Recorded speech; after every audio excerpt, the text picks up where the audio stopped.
Welcome to Libyth. There are almost no characters in Oku no Hosomichi. This is not a flaw in the text, not a limitation of Basho's novelistic imagination, not the result of the form's constraints.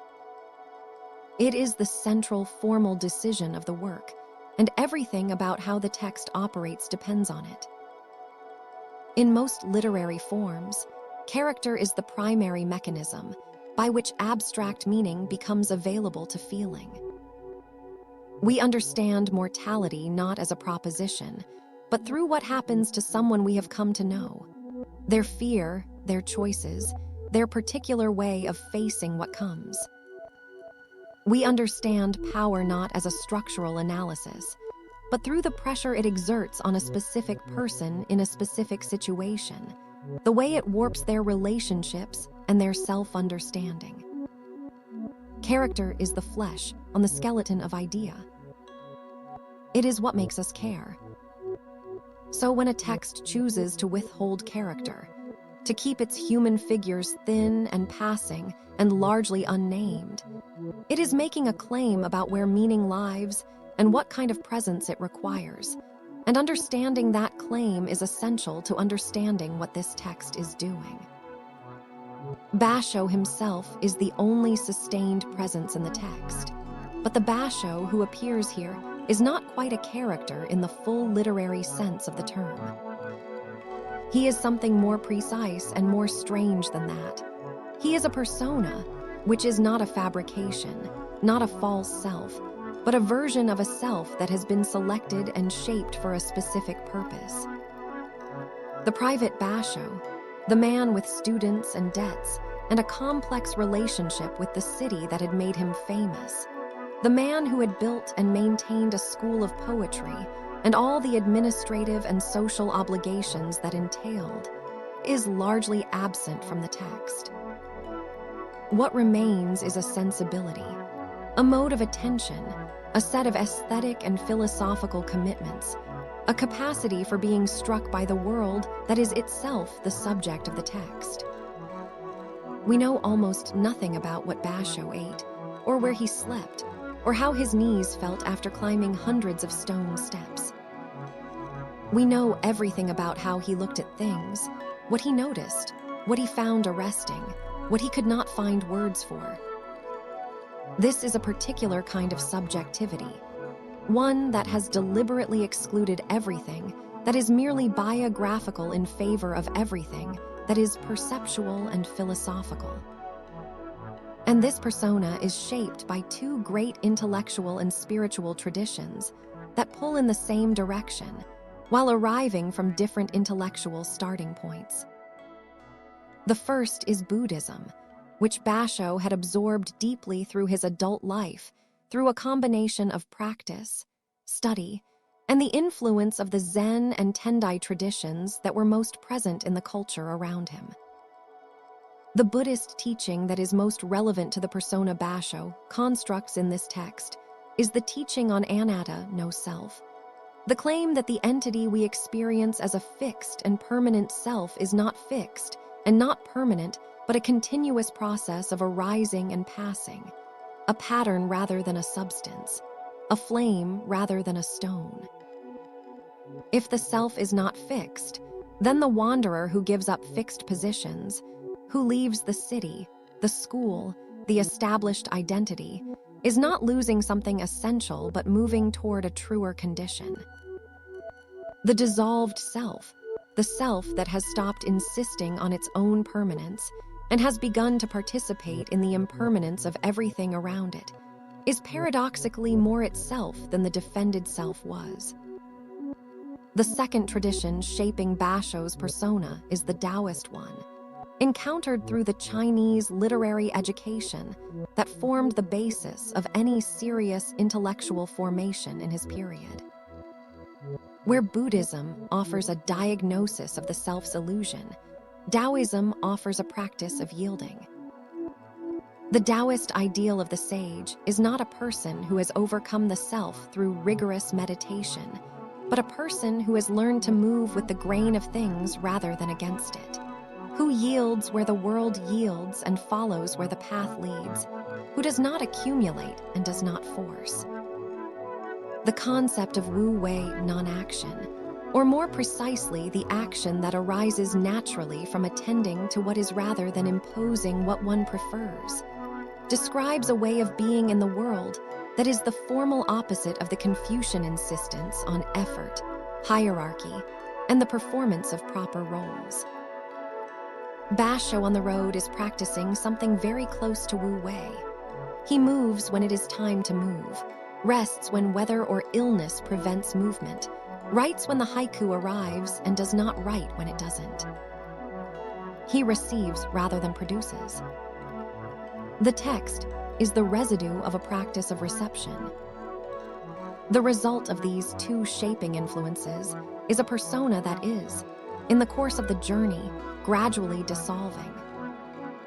This is the most important thing to understand about Basho as a figure in the text, and it is easy to miss because it happens gradually and without announcement. He begins the text as a famous poet with a recognizable social identity, a man who exists in relationship to his students, his school, his reputation, the city of Edo, the literary tradition he has inherited and transformed. As the journey proceeds and the city falls further behind, and the landscape becomes increasingly remote, and the familiar social markers become increasingly irrelevant, the social self becomes thinner, lighter, less insistent. By the time he stands at Hosomichi, he is something less and something more than a famous poet. He is a consciousness encountering the ruins of a civilization, and the specificity of whose consciousness this is matters much less than the quality of the encounter. By the time the text stops, the question of who Basho is has been replaced by the question of what Basho is perceiving, and the replacement is the text's central accomplishment. Sora is Basho's companion for most of the journey, and his role in the text is structural rather than characterological. He is a fellow poet and a student of Basho's, and he appears throughout the first portion of the journey as a quiet presence, sharing the road, sharing observations, writing his own poems occasionally. He is not developed. We do not know what he thought about the mountains of the interior, or what he felt when the rain kept them confined to an inn for days. He is present as presence, as the simple fact of company, as the warmth that another human body in the same landscape provides without any requirement of understanding. And then he falls ill. The illness is described briefly, a chronic condition worsening in the difficulty of the road, and Sora must take a separate route south to relatives who can care for him. The prose notes this in a sentence that carries enormous emotional weight precisely because of its restraint. And then he is gone. What follows Sora's departure is a form of solitude that the text has not contained before. The solitude of traveling with a companion who does not speak much is still a form of company. There is another consciousness sharing the experience, another witness, the knowledge that if you spoke, someone would hear. After Sora leaves, there is nothing. Basho is alone in the mountains in a way that is absolute, and the text registers this not through extended lamentation, but through a change in texture. The prose becomes slightly thinner, slightly more exposed, slightly more directly in contact with the landscape without a human buffer between Basho's perception and the things perceived. Sora's departure does not produce grief in any expressed form. It produces solitude, and the solitude produces a quality of attention that is the text's greatest gift to its reader. The hosts and villagers who appear throughout the journey are given even less individual substance than Sora. They emerge briefly, offer something: shelter, food, local knowledge, a poem, a kindness, and then recede unnamed or nearly so, into the general movement of the journey. There is a doctor who reads poetry and a group of local poets who come to meet Bashō at various stops and spend evenings exchanging verse, and a domain lord who offers lodging, and an old man at a particular inn who has fallen into poverty from better circumstances. These figures are not thin because Bashō did not look at them carefully. They are thin because the text is not about them. They appear in Bashō's field of attention the way people appear when you are traveling, briefly, without the sustained knowledge that would make them fully visible, and their briefness is itself one of the text's arguments. Human connection on the road is real, warm, meaningful, and transient. Each host is already a parting. Each kindness is already a memory. The warmth the text conveys in these encounters is inseparable from their impermanence, and the impermanence is inseparable from the warmth. The figures who carry the most weight in the text are those who are not present, the historical ghosts, the dead poets and warriors who saturate the places Bashō visits, and who make those places mean more than their physical features alone would allow. Foremost among these is Saigyō, the 12th century monk who left the imperial court at the height of what might have been a comfortable career to spend the rest of his life wandering Japan as a poet pilgrim. Saigyō's decision to leave, to walk away from position and security and social recognition in favor of the road and the seasons and the poetry that the road and the seasons made possible, is the model for everything Bashō does in Oku no Hosomichi. Saigyō is not a character in any narrative sense. He appears through quotation, through the places associated with him, through haiku that are written in response to poems he once wrote at the same spots. But he is the most important presence in the text after Bashō himself, because Bashō's journey is in part a conversation with a man who died 5 centuries before it began. A conversation about what it means to give up the world and find, in the giving up, not loss but a fuller form of being.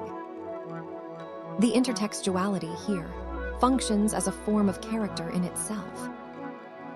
When Bashō arrives at a Utamakura, a poetically famous site, he is not arriving at a geographical location so much as entering a conversation that has been accumulating for centuries.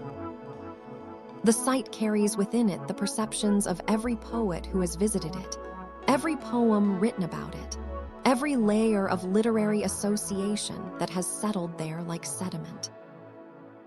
Bashō's haiku at such a site is his contribution to that conversation, his moment of perception placed alongside all the previous moments of perception in an act of transmission that connects the living poet to the dead tradition. This is not merely sentimental.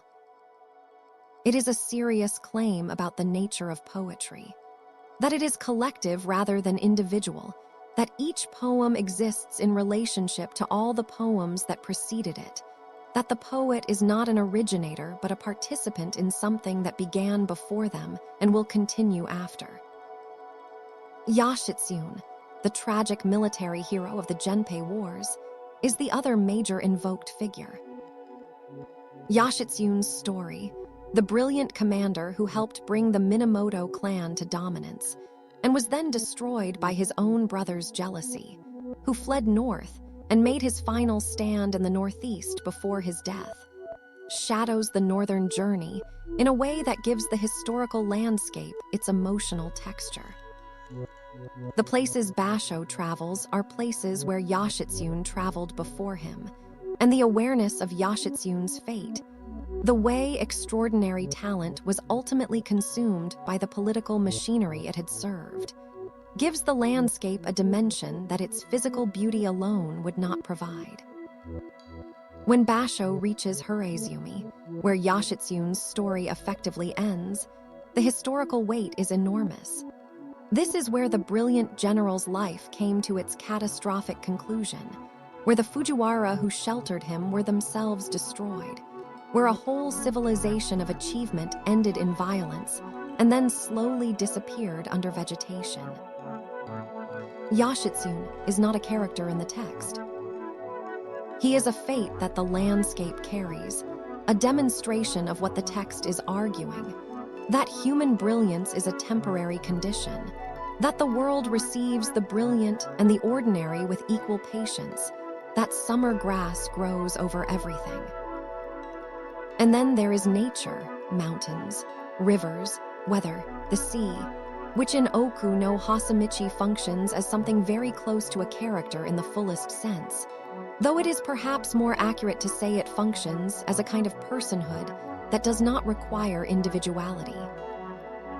The mountains are not personifications of anything human. The storms are not expressions of anyone's feelings, but they have a presence, an interiority, a way of being that demands the same quality of attention we give to persons, that requires being met, being encountered, being taken seriously on their own terms rather than reduced to instruments of human meaning. This is the animist inheritance in Basho's sensibility, the Shinto understanding that the world is full of presences that are prior to and independent of human perception, that the kami in the river is not a human projection onto moving water, but something that the moving water actually is, something that human consciousness can recognize if it approaches with sufficient humility and attention. What Basho's treatment of nature as near character accomplishes, formally, is a redistribution of the category of interiority. In most literature, interiority, the inner life, the seat of feeling and thought and perception, is a human property. We grant it sometimes to animals, sometimes in allegory to objects, but always as an extension of the human. In Oku no Hosomichi, interiority is distributed across the whole landscape. The mountains have something that functions like a selfhood, a quality of being that is consistent, self-identical, expressing something essential about their nature through their appearance to those who encounter them. The cicadas at Yamadera are not performing cicadness for Basho's benefit. They are being cicadas, and the being cicadas happens to be exactly what the moment at the mountain temple requires. Bashō is the witness of this, not its subject or its author. He arrives at a world that is already fully present and receives what it offers. The evolution of the Bashō persona across the text, from famous poet to wandering consciousness, to something that barely qualifies as a self in the ordinary sense, is the narrative of the text in the deepest sense. Not events, but a quality of presence changing over time, becoming less defended, less insistent, more permeable to the world it is moving through. He enters the text with a social identity, an artistic reputation, a set of relationships and obligations. He exits it, or rather, he stops, because exiting implies an ending. As someone who has practiced, for 5 months, the difficult discipline of meeting the world without insisting on his preferred version of it. What remains when that practice is complete, or as complete as it can be while still being alive, is not emptiness. It is the world, perceived with unusual clarity, and 17 syllables at a time. The frog haiku, the old pond, a frog jumping in. The sound of water does not appear in Oku no Hosomichi. It was written years before the journey. But it illuminates how character functions in the text with more economy than any extended analysis could manage, so it is worth dwelling on. The haiku presents 3 things: a pond, a frog, a sound. None of them is a character in any conventional sense. None of them has desires or fears, or an inner life accessible to the reader. But the poem is not empty. It is full of something that is generated by the relationship between the three elements. The way the sound of the frog entering the water breaks the silence of the pond, and in breaking, it reveals the silence more fully than the silence before the frog could have done alone. The meaning is not in any element, but in the encounter between them, in the gap that the encounter creates and fills. This is exactly how Bashō handles everything that might be called character in Oku no Hosomichi. The meaning is in the encounter, not in the parties to the encounter considered separately. Basho's consciousness meets Haikyu's historical presence, and the meeting produces the summer grass haiku. Neither Bashō alone, nor Haikyū alone is sufficient. The character of the text is the space between them. This is a very different model of character from the one that Western narrative inherited from Greek drama through the novel. The model of a unified, self-consistent subject, whose choices and sufferings reveal something universal about the human condition. In that model, character is primary and world is secondary. The world is the pressure against which character reveals itself. Bashō inverts this. The world is primary. The mountains, the ruins, the cicadas, the summer grass, and the consciousness that moves through it is the instrument of its perception, the thing that makes the encounter available to language, but not the thing that the text is ultimately about. The text is about what the world is like when encountered with sufficient attentiveness, sufficient patience, sufficient willingness to be changed by the encounter. Bashō is the vehicle for this, not the destination. Understanding this reorientation of character is understanding something fundamental about the aesthetic tradition Bashō is working in and has helped define. It is an aesthetic that finds meaning in the relationship between things rather than in things considered in isolation, that prefers the resonance of an encounter to the interiority of a subject, that trusts the reader to bring themselves to the space the text creates rather than requiring the text to deliver human substance for the reader to identify with. It is an aesthetic that makes great demands on attention, demands that we slow down, that we allow the space between the prose and the poem to be a real space rather than rushing through it, that we trust the silence rather than filling it with our own interpretations. It is an aesthetic that is, in the end, a practice, and the practice is the same one the text describes. The practice of meeting the world as it is, in all its impermanence and all its beauty, with the kind of attention that makes both visible. That's all for today on Libyth. One new book every week. At least we try.